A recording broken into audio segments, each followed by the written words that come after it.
From the earliest of conversations about this film, we really wanted to make sure this was about the emotional experience of a teenager. I had the idea of Riley being a teenager, going through puberty and all the changes that come along with it. At the end of the first film, it's perfectly teed up. They're like, what's that? What's puberty? I don't know. It's probably not important. At this age, you're suddenly incredibly self-conscious, and you start to look at yourself and compare yourself to others. You hit 12, 13 years old, and your attention really starts to look to your peers and how they judge you. That transition into being a teenager is kind of brutal. We become more emotionally sophisticated as we grow up, and also more of a mess. It's demo day! It's a time in our lives when we start asking those bigger, scarier questions. Who am I? Am I enough? Where do I belong? Feelings that were familiar and well-known are suddenly experienced as much more intense than they were before. And then a whole bunch of new feelings show up on the scene. Kelsey had a list of emotions that he wanted to explore and think about, and he started to sort of pare that down. I think our first screening, we had 9 new emotions show up. There are a lot. There are too many. It was an embarrassment of riches for sure, and we got attached to them. Hard letting go of some of them. I think ultimately it's like what makes sense for what Riley's going through at this period in her life. I needed to reduce it down to the emotions that can actually help tell Riley's story and Joy's story. Wow, you have a lot of energy. So Anxiety is a great character because at first she really matches Joy's energy, and Joy is like, great, a hard worker like me. We're gonna do so many great things together. Okay, how can I help?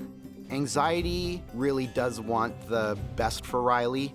Anxiety's big fear is that Riley's gonna be alone next year when she goes to high school, and so she's doing everything she can to help Riley. And my job is to protect her from the scary stuff she can't see. But she's anxiety, so she kind of does it in the wrong way.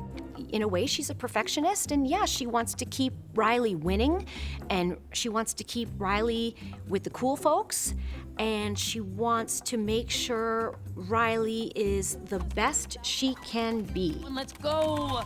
But she doesn't have the healthiest ideas around this. That's the problem. Anxiety was something I always knew I wanted to deal with, and that was a hard character to come up with, too. She wasn't easy. She went through lots of different evolutions. We have to capture the feeling of the emotion in the design. It's so much more than just figuring out the shapes and lines and colors. You're really getting to know this character that you're designing because every choice you make is super intentional. So by the end of it, this is the result of you honestly and very deeply knowing who your character is and how they behave. It was fun trying to figure out how is this character going to move with all these weird like limbs, these giant hands and this big head and these giant feet. She's almost bird-like in a way. Like everything she does is very fast, very twitchy. We like to do these things with her where she's like going on and on and on and stop. She's like thinking about stuff, so she's very fidgety. Yeah, if she had a fidget cube, she would just constantly press all the buttons. She's thinking of the future and what happens next, and her mind is constantly going. Anxiety is just part and parcel of the human experience, especially when you're going through change and you're evolving and growing as Riley is. Yes, anxiety and stress and negative thinking are bad, but they can protect you. Like, if you're too joyful all the time, you're never gonna remember to bring your umbrella. And sometimes you need your umbrella because it rains. Anxiety alerts our attention and organizes our mind and focuses it on uncertainties. And that's all really important. What's your name, big fella? That's embarrassment. That's a big one that's at this age. As kids move into the teenage years, their brains become more complex. And with that comes the ability to take the perspective of another person. And so suddenly we see teenagers feeling embarrassed about things. The feeling of everyone's eyes on you and not wanting the eyes on you. He wants to hide. We did some early designs of what embarrassment looked like, and I think embarrassment was a lot shorter. I was like, I want a big character. I'm like, embarrassment is perfect. he can't hide. He's too big. It was interesting for me to design like the biggest character. We tried to keep his silhouette, everything kinda in. He tried to make himself as not noticeable as possible. So I think all the big like shape things are in place. Embarrassment, we landed on the hoodie thing. It served the purpose of him being able to hide.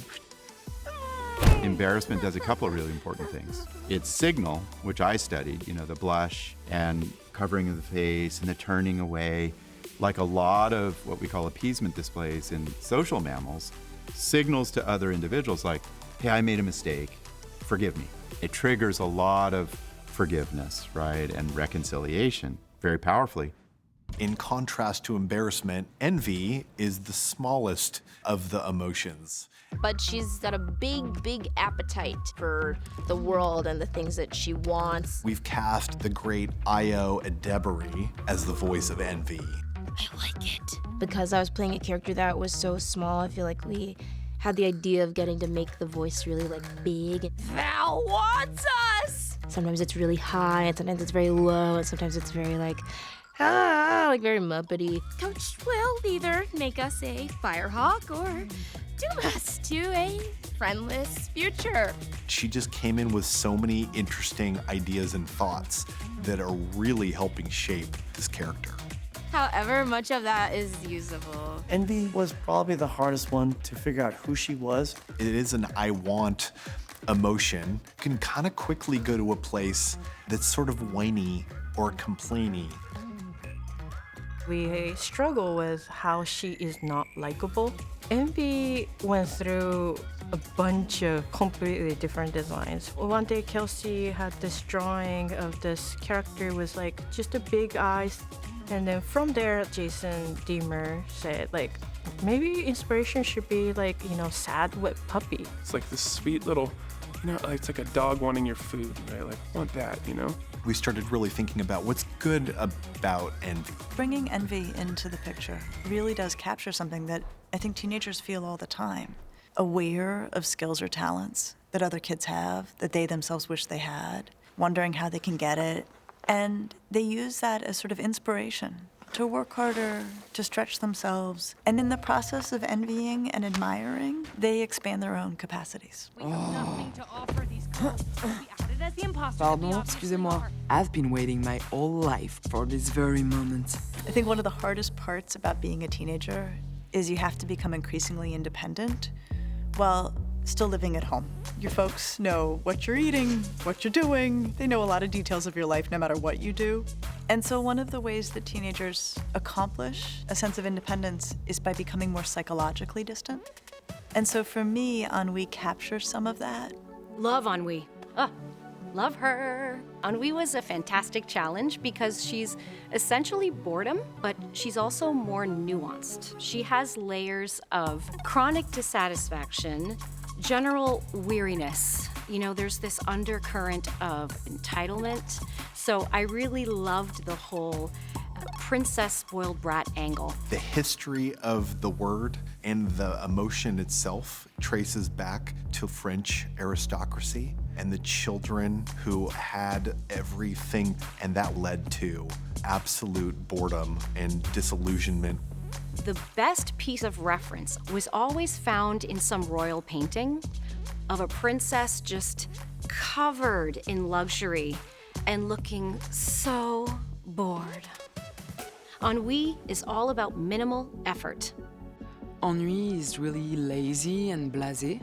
Like she always in position where you can feel how much she's bored. Whenever you see a pose of Ennui, it's almost as if she's melting. I always think of, when they make taffy, it's just candy that's sagging. So I feel that for me, Ennui is a little bit like that. Whenever you pose her, it's kind of like she does not care. Sometimes she puts things in perspective, like she brings the drama back to a bit of a normal level sometimes. Ennui makes you take a kind of reflection and distance. It's the good point about ennui. That emotion can help bring things in balance a little bit. Riley, you okay? Riley's emotional life in Inside Out 2 is emblematic of our times. Too many young people are too anxious, self-critical, perfectionistic. So we have to think about how do we provide antidotes to that. These new emotions that start to show up at this age, you're suddenly incredibly self-conscious. You start looking at yourself and seeing nothing but flaws. That's what I want the movie to be about. And for Riley to realize that you are worthy and you are worth celebrating. There's a lot of wisdom in, a 13-year-old watching this film today and saying, how can I be kind to myself? How can I remember my good self? How can I rely on friends? We're at a moment in our culture where there can feel like there's a lot of pressure to try to be happy, to try to experience joy. It's wonderful to feel good, but that's actually not what mental health is. And I love the way this film challenges that idea and actually aligns with the reality that being healthy and whole means letting yourself have a full range of emotions, welcoming them in, not being frightened of them, and using them all to enrich our lives and also to help us make choices going forward.